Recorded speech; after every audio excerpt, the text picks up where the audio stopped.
Nyondo Media.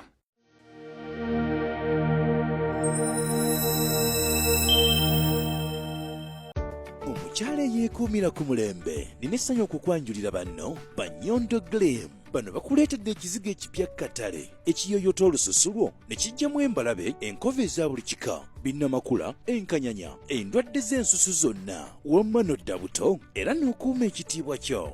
Nyondo Gleam basangibwa e Dubai, Abu Dhabi, Al Ain n'okwetooloola ekyondo kya Buwarabu. Gwali e Uganda basange Nyanama okumpi ne Movit okubira ku noti 775 M5 noti 8 oba gwali e Dubai kuba ku noti 524 680 noti 778. Nyondo Gleam tukukuumira ku mulembe. Customer baffe aba Nyondo Gleam tubalamusizaako. Amannya nze Ani okusinziira wano Nanziga ku Nyondo Beauty Sport. Tulina products zaffe nga bwe muziraba. Leero kantandike n'abaami. Tulina products zaffe ez'abaami. Abaami tosituka bulungi. Osituka naye togguka byoba olaga. Omaze emyaka 15 gutositukirako ddala wabivaako. Ensonga zo twazikwasaganyiza tuzikolako bulungi nnyo. Twaze okubanga tukuweereza gwe omwami yenna ateesobola mu maanyi g'obutonde ng'omwami. Ne tujja ku nsonga z'abaana abawala. Tukola ensonga z'obwasenga. Omwana wo oli mukyalo oli ayo omwana wo omutya. Tosobola kumubuulira kintu kyonna ate basenga be tobeesiga bulungi batuweereze.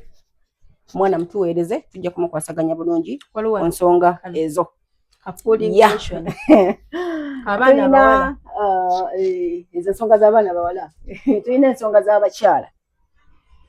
Omukyala gw'oli eyo ensonga z'ekisenge zonna tetugenda kuzimenya. Wazaala, omaze okuzaala, tomanyi kiddako, gwe wagaziwa, waleeruuka, waggwayo. Kooneko ku nnamba zaffe kweziri okwo. Eza Nyondo. Ezo tulikwogera ku bedroom products. Yes, zonna ennamba za Nyondo kweziri, ennamba za Dubai kweziri, ennamba za Uganda kweziri, oba otuteereddeko message ku WhatsApp kweziri, oba okubye bukubi direct tukwata. Kati tulina products, tulina products eza skin. Nyondo Gleam. Nyondo Gleam. Nyondo Gleam yiyo tulina ebizigo by'abakyala abakadde. Ab'enkanyanya. Tulina ekizigo ky'abakyala abakuzeemu. Tonnaba kuleeta nkanyanya myaka 45 oli awo. Tulina ekizigo ky'abakyala abato, abaana abawala abato. Tulina ebizigo by'abaana bano bangenda ku masomero ate omwana wange simanya tuyanabye ku kyangu ky'oli ate naafuna simanya skin rash bw'ate simanya yeetakula. Ezo ensonga z'omwana yo tuzikolako. Tulina ebizigo babebi abatandikirwako. Bebi ebiseera ebisinga bagamba bebi oyo obutamunaaza kizigo obutamu kuba kizigo ng'akyaliko ekirira. Bebi ng'aliko ekirira tekyetaaga musiga kizigo kyonna okuggyako ekirira nga kimaze okumuvaako. Kitegeeza ekirira ky'omwana kiviirako mu wiiki. Tandika omwana okumusiiga ekizigo eky'ababebi. Waliwo babebi abanene ng'omwana n'omuzaala naye nga abadde mutono mu kiro then ne wayitawooko omwezi 2-3 omwana n'abeera mu myezi 3 ng'alina kiro nga 9 ku 10. Omwana ng'asabuka mu mpataanya. Abaana abo babeera n'omubiri munene nga gwegatta. Omwana ng'asabuka mu mpataanya. Oyiro w'abaana abo n'ekizigo kyabwe ne sabbuuni waabwe tubiina. Omwana n'abeera nga tasobola kusabuka nga tasobola kubabuka kintu kyonna olw'okuba nti munene. Alino tulina ebizigo bya njawulo. Tulina ebizigo ebyabeeru mpozi n'abaddugavu. Era twawulira ddala ekizigo kino eno. Ayagala ekyannakyo nga tovudde nga skin yo esigadde ku nakyo kala tukuwa ekizigo kino. Agaddemu ka brightening nga mweru tumuwa ekizigo kino. Kirabye. Tulinawo ka oil era tukaawula. Tulinawo akaabeeru n'akabaddugavu. mpozi tulinawo ne sabbuuni akola kubeera anyway sabbuuni no tumugaba okusinziira ku skin yo waliwo abamu betwawulira nti ono ogenda mwesiga face ono ogendamu n'aba face ono ogendamu n'aba mikono bodeka magulu so bannange kyekisigadde kye tutayogeddeeko skilling school bannange skilling school abaana tukyagalira ddala bayitirivu kubanga abaana tukyabeetaaga abaana b'eggwanga omwana oli eyo tewasomako products zino nga bw'oziraba wano bweziti n'ezitaliiwo liquid soap shampoo jiki byonna ebitaliiwo wano eno tubisomesa n'ebiriwo wano nga bw'obiraba tubisomeseza ddala abaana ate nno ng'obudde ku ebyo tusiba enviiri tuyigiriza abaana okusiba enviiri Nyondo products ziizo waggulu awo weziri bulungi nnyo tuziyina zonna tuzisomesa tusiba enviiri tuyina buli kaviiri ka buli kika tuyina buli kaviiri oyagala ka penso oyagala kusiba penso oyagala akawiivu akalungi oyagala muguwa oyagala dreadi kana bbiri kiki kyowulira oyagala kyewetaaga mu dreads tuli bakafulumu ekyo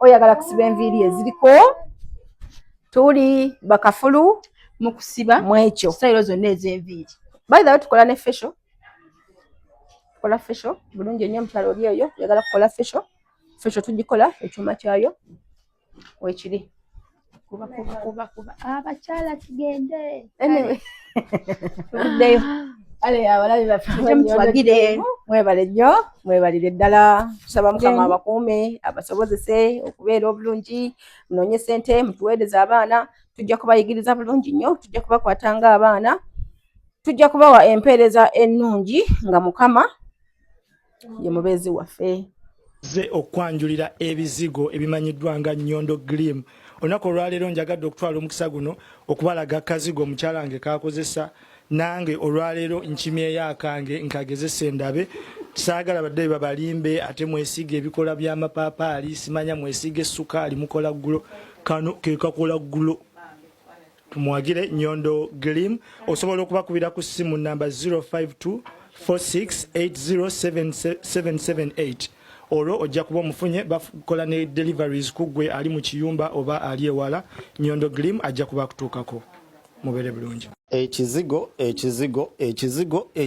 ekigoba binnamakula ebizimba byonna ebikuli ku mubiri ng'owulira tobyetaaga kikino Nyondo Glim ekizigo mbagambye ekizigo ekigoba namakula ebiguuna byonna ebizimba ebikuli ku mubiri kikino Nyondo ani atamanyi Nyondo Media dokera wefunire ekizigo lemuleke okugoba abaami mu mayumba muleke okutugoba bannange nzija okukimira mu omukyala muleetera ekizigo ekyange ewa Nyondo Media oba Nyondo contactinga ku namba noti 524 6 8 noti 778 eyo enamba gicontacting wefunire ekizigo ekinakunyiriza ekinakukumira ku mutindo asigadde tubo Urban Voice DXB tweyanziza nnyo let support Nyondo Glim ekizigo kigenda protectinga skin yo kigenda kukuletera okunyirira okubeere ng'olighteningamu katono gwayagala okunyiriramuuko okwakamuuko katono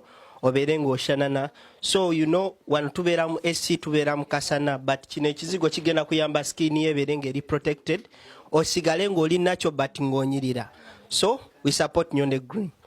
Amanya gange yenze Nyondo Rosette amanya ze Nyondo Witini gankola ne Nyondo Glim tuli wano ku Nyondo Glim Beauty Sport nga twagala okubanjulira products zonna ze tuleese tulina ekizigo kyaffe kitandikira ddala ku mwana omuto okutuuka ku mukadde kizigo kirungi nnyo kya nakyo naye n'abagala okolamu ka brightening tukikola tulina products ez'abakyala ez'abaami ewamu n'abaana products zonna zemulaba wano eno za Nyondo Glim tulina ne bedroom products gamba nga tightener pulling eddagala lya infections water appetite penis enlargement tulina manpower n'abakyala abagala okubanga ate mukola ku hips mwagala okubanga mukendeeza embuto tulina beauty spots eza Nyondo Glim ez'enjawulo enyanama ne wano ekisozi mu UAE tusangibwa Dubai ne Sharjah nayo tulinayo branch mwana watu gwe abatasobodde kujja kutusinkana we tubeera tuli tusobola okubanga ate tukuweereza yonna gy'obeera oli